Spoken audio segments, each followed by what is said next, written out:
Aminado ang militar na hirap pa rin sila sa pakikipagbakbakan sa mga terorista sa Marawi City. Kabilang umano sa mga nakakasagupa nila ang ilang banyagang batikan sa Iraq. Narito ang unang balita ni Marisol Abdurrahman. Live, Marisol. Rhea, sa halos magdadalawang buwan na nga ng pakbakan dito sa Marawi, marami na raw significant gains ang pamahalaan. Isa na nga riyan, Rhea, yung matagumpay nilang pagbawi sa Awas Hospital na isa sa mga itinuturing na stronghold ng kalaban. Ito yung Mauti ISIS nga na grupo. Gayunpaman, sinasabi ng AFP dito na talagang hirap pa rin daw sa kanilang, sa kanilang ginagawang bakbakan. Kagabi lamang nabawi ang isa sa may tinuturing na stronghold ng Mauti, ito ngayong Awas Hospital, na naging malaki raw ang papel sa pinagpapatuloy na bakbakan dito sa Marawi City. Pero hindi raw naging madali ang operasyon. Buhay ang naging kapalit. Ayon kay General Galvez, ang commander ng Western Mindanao Command, sa bawat 100 meters nga raw na nafo-forward ng tropa, 10 buhay ng tropa ang nakataya. Sa press con nga kahapon, Rhea, sinabi ni Galvez na base sa impormasyong nakuha nila sa mga sibilyan, nasa 10 pa ang mga banyagang terorista na kanilang nilalabanan. Pero hindi raw basta-basta ang mga ito dahil veterano raw sila ng Mosul, Iraq na dating baluarte ng ISIS. May mga Caucasian pa nga raw ang mga ito at mga suicidal pa nga raw ang mga ito. Balakid pa rin daw at sa kanilang operasyon ang mga hawak na hostage ng grupo at ang pagtatago ng mga ISIS-inspired na grupo sa mga moske. Hanggang ngayon daw, hindi pa rin kasi ito binibira ng gobyerno.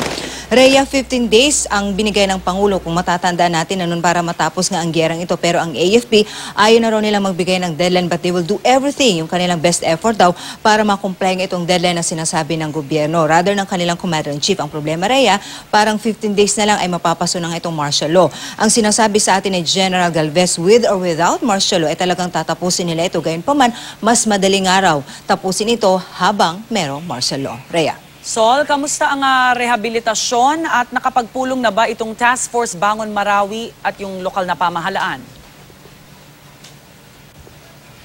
Yeah, Rhea, oo, kahapon nagpulong na dito yung mga undersecretary ng mga iba't ibang ahensya ng gobyerno. Kasama na rin yan ang mga matataas na opisyal ng AFP ay nagpulong kahapon para pag-usapan ang rehabilitasyon. Bagamat nagpapatuloy pa rin ang bakbakan at talagang hindi pa talaga masasabing clear nga ang area dahil in fact marami pa rin ang kailangan talagang bawi ng gobyerno. Inuumpisahan na bagamat hindi pa rin daw talaga masabi sa ngayon ni Undersecretary Yano ng Department of National Defense kung magkano talaga ang mga damages doon. Ngayon pa lang daw, inuumpisahan na nila ang kanilang assessment. May mga nakalatag na plano, but until hindi pa talaga tapos yan, hindi pa rin daw talaga ito mauumpisahan. Pero tuloy-tuloy pa rin ang kanilang pagbibigay tulong, Rhea, dito sa mga evacuee at yung kanilang assessment, tuloy-tuloy pa rin itong ginagawa para matingnan kung kailan pwedeng umpisahan dahil hindi naman daw kailangan talagang tapusin yung talagang itong bakbakan bago nila maumpisahan ang kanilang rehabilitasyon. Dahil sa ngayon, ang kanilang priority, Rhea, nga ay talagang maibalik na sa mga dating tirahan, itong ang mga bakwit ngayon, Rhea.